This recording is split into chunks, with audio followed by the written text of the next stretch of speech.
Hello everyone, my name is Nuraeni, and in today's podcast, I would like to review a movie that maybe most people have known about this movie. It is The Sea Beast. Have you watched it?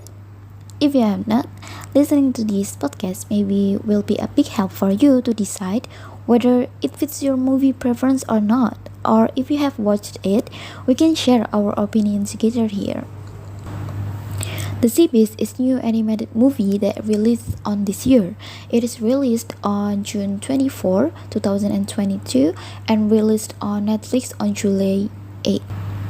This movie was directed by Chris Williams.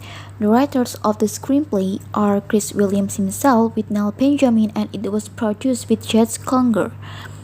The actors and actresses who joined to be the voiceover for the main characters are Carl Urban as Jacob Holland, George Angel Hathor as Macy, and Jared Harris as Captain Crow. The duration of this film is 1 hour 55 minutes. The Sea Beast tells a story about a young girl, namely Maisie, who sneaks into the monster hunter ship, and it brings her to an adventure with Jacob, a legendary sea monster hunter that was adopted by Captain Crow and soon to be the next captain of the inevitable ship. Maisie and Jacob are going through an adventure that finally changes their mind about the sea beast, especially when they meet the most haunted monster that is the Red Blaster. They finally find out that all the stories about the sea beast were a lie that was created by the king and the queen, and they determine to end the haunting of the sea monster. The premise of the Sea Beast movie is the struggle to end the never-ending war between the human and the sea monster. Both Jacob and Maisie determined to end the haunting of the sea monsters after seeing that the monsters are actually kind if humans don't attack and interfere their lives in the sea.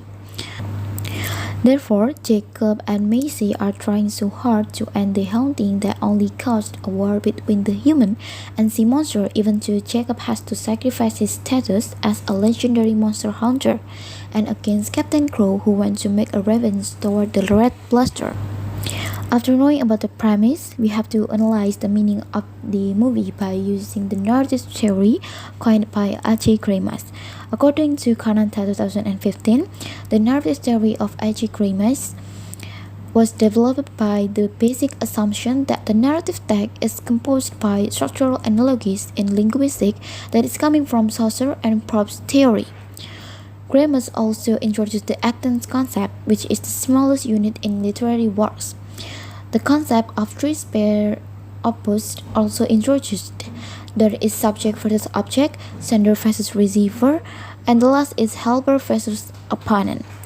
So the actant concept here is the subject are Jacob and Maisie, the object a piece between human and sea monster, and the sender is the book entitled Tales of Captain Crow that was brought by Maisie.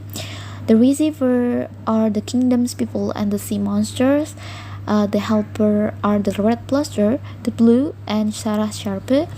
And the opponent is Captain Crow, the king, and the queen. After we know about the Athens concept, we have to find the four terms homology.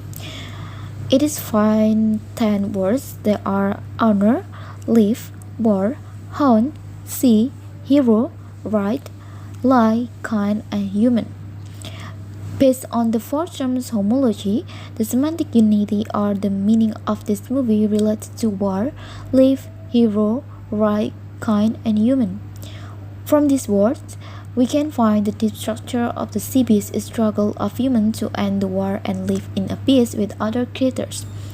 This meaning also is supported by the arc of the characters that are Jacob and Maisie, who finally realize that the sea monster is a kind creature and they are actually can live together without disturbing the lives of others beings. Overall, in my opinion, this movie is worth to watch. The animation is good. I love how they portray the monster with more colors, and instead of the common monsters in movie which look scary. The plot of the story is also easy to understand. I think because it is an animation movie, and I guess that it will be perfectly fit the target audiences that are kids.